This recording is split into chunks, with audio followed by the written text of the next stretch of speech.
সবুজ শ্যামল প্রকৃতির কোলে, চারপাশে উঁচু উঁচু গাছ, দূরে পাহাড়ের নরম রেখা আর পাখির কলতান, যেন প্রকৃতি নিজেই আপন মনে সেজে উঠেছে। এই মায়াময় পরিবেশের মধ্যেই দাঁড়িয়ে আছে বাংলাদেশের ইতিহাসের এক অনন্য সাক্ষী, শালবন বৌদ্ধবিহার। আজকের ভিডিওতে আমি শালবন বৌদ্ধবিহারের ইতিহাস এবং এর সৌন্দর্য আপনাদের সামনে তুলে ধরব। তো ভিডিওটি স্কিপ না করে সম্পূর্ণ ভিডিওটি দেখার অনুরোধ রইল। দেখতে পাচ্ছেন, দেখতে খুবই অসাধারণ, চারদিকে সবুজ ঘাস এবং সবুজ প্রকৃতির মাঝে দাঁড়িয়ে আছে এই শালবন বৌদ্ধবিহার। প্রায় অষ্টম থেকে নবম শতাব্দীর দিকে পাল রাজবংশের রাজা ধর্মপালদের শাসনামলে এই বৌদ্ধবিহারটি নির্মাণ শুরু হয়।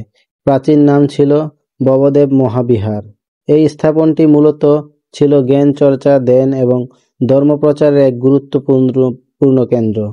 শৌচালয় ঘর, প্রাচীন ইটের দেয়াল আর মাঝখানে বিশাল আঙিনার অংশ বিশিষ্ট প্রতিটি ইট আজও যেন সেই অতীতের গল্প বলে।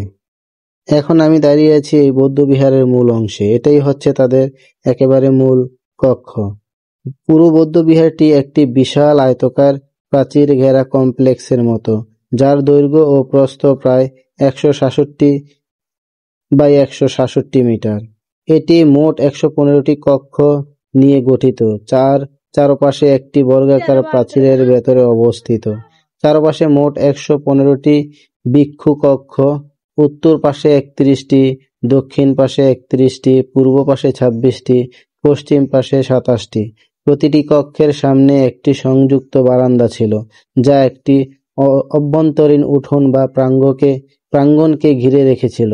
প্রতিটি কক্ষে ভিক্ষুদের থাকার ব্যবস্থা ছিল, একটি ছোট ঘুমানোর জায়গা, ধ্যানের আসন এবং সামান্য সংরক্ষণ স্থল। বিহারের একদম মাঝখানে ছিল একটি বৃহৎ স্তূপাকৃতি মন্দির বা কেন্দ্রীয় মন্দির, যাকে মূল পূজা বা ধর্মচর্চার স্থান হিসেবে ব্যবহার করা হতো।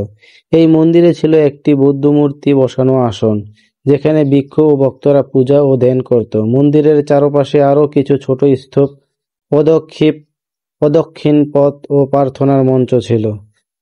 1955 সাল থেকে বাংলাদেশ প্রত্নতত্ত্ব অধিদপ্তর এখানে খনন কাজ শুরু করে।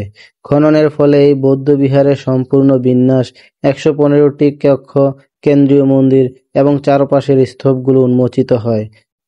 প্রাপ্ত প্রত্নবস্তুগুলোর এখন ময়নামতি মিউজিয়ামে সংরক্ষিত আছে।